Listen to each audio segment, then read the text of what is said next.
میرے آقا صلی اللہ علیہ وسلم کا یہ عمل تھا. حضور سید عالم صلی اللہ علیہ وسلم آپ پورے مہینے کے روزے رکھا کرتے تھے. اور اسی طرح سیدہ عائشہ سے یہ روایت ہے اور بہت سے ام سلمہ سے بھی یہ روایت ہے. ام المومنین ام سلمہ سے مختلف روایات سے 2 طرح روایات آئی ہیں. اور حضرت اسامہ بن زید سے بھی مروی ہے کہ سید عالم صلی اللہ علیہ وسلم آپ پورے مہینے میں شعبان کا پورا مہینہ آپ روزے رکھا کرتے تھے. اور حضرت ابو ہریرہ سے بھی یہ روایت ہے کہ آپ پورا مہینہ سید عالم صلی اللہ علیہ وسلم روزے رکھتے تھے. اور اسی طرح صحابہ کرام کا بھی یہ معمول تھا کیونکہ صحابہ تو شمع کے گرد فرمانوں والی بات تھی نا. وہ تو عمل ہی ان کا یہ تھا.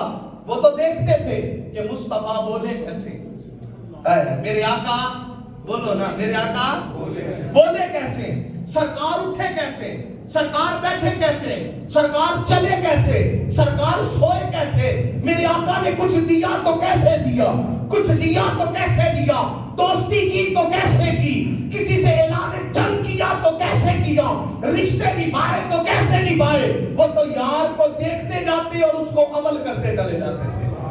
وہ تو سوال ہی نہیں کرتے تھے. حضرت عبداللہ بن عمر سے کسی نے پوچھا, عبداللہ قصر نماز کا ذکر تو قرآن میں ہے ہی کوئی نہیں, تو تم قصر یہ جو سفر میں پڑھتے یہ تم قصر کہاں سے پڑھتے ہو؟ انہوں نے کہا ہمیں تو قرآن کا بھی پتہ نہیں تھا, ہمیں تو قرآن کا بھی پتہ نہیں تھا.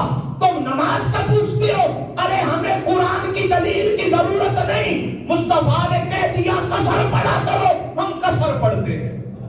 ہمارا عمل یہی ہے, ہمیں دوسرا کوئی عمل اور چاہیے نہیں. تو صحابہ تو سرکار کا عمل دیکھتے اور اس کو عمل کرنے. جب سرکار یہ وصال کے روزے رکھتے نا تو صحابہ نے بھی رکھنے شروع کر دیے. غربت تھی, کھانے پینے کا تھا کچھ نہیں, صحابہ نڈال ہونے لگ گئے, گرنے لگ گئے, کسی کی چہرہ زرد ہو گیا, کوئی بے ہوش ہو رہا ہے. صحابہ نے آقا نے پوچھا تمہیں کیا ہو گیا, یہ تم اس طرح کیوں نڈال ہوئے پھر رہے ہو؟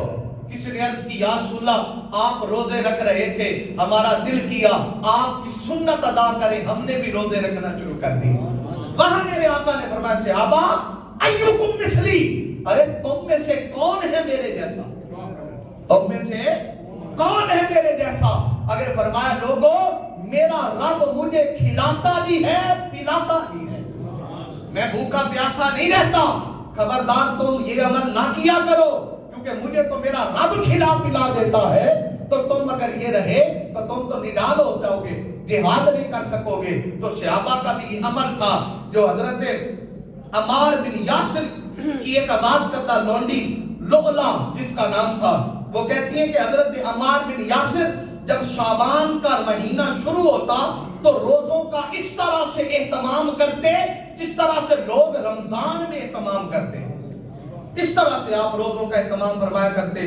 حضرت سلمہ بن کوہیل فرماتی ہیں کہ کہا جاتا ہے کہ جب اب دوسرا عمل, ایک روزے رکھنا, دوسرا قرآن مجید کی تلاوت کرنا. اب فرمایا جب دوسرا عمل یہ تھا کہ جب شعبان کا مہینہ شروع ہوتا تو لوگ تلاوت قرآن میں وسعت کر دیا کرتے تھے, تلاوت قرآن میں وسعت کرتے. اور بعض صحابہ کے بارے میں آتا ہے کہ حضرت حسن بن سہل فرماتے ہیں کہ شعبان جب آتا ہے تو وہ لوگ کہتے ہیں اے پروردگار آپ نے مجھے 2 عظیم مہینوں کے درمیان رکھا ہے. اب یہ شعبان رب سے مخاطب ہو رہا ہے اور فرماتا ہے رجب اور رمضان ان 2 مہینوں کے درمیان شعبان ہے. کہ شعبان اپنے رب سے مخاطب ہو کے کہتا ہے یا ربی جعلتنی بین الشہرین اجمعین فمالی, فرمایا اے میرے رب تو نے مجھے 2 مہینوں کے درمیان رکھا ہے. تو عرض کرتے ہیں ان 2 مہینوں کے درمیان میرے لیے کیا چیز افضل ہے؟ تو اللہ فرماتا ہے اس مہینے سے, اللہ فرماتا ہے اے شعبان تیرے اندر جو میں نے سب سے فضیلت والا عمل رکھا ہے وہ تلاوت قرآن مجید ہے, وہ تلاوت قرآن مجید ہے. یہ وہ روایات ہیں کہ آپ اس مہینے میں, رمضان کے مہینے میں تلاوت قرآن مجید کو وسعت دیں.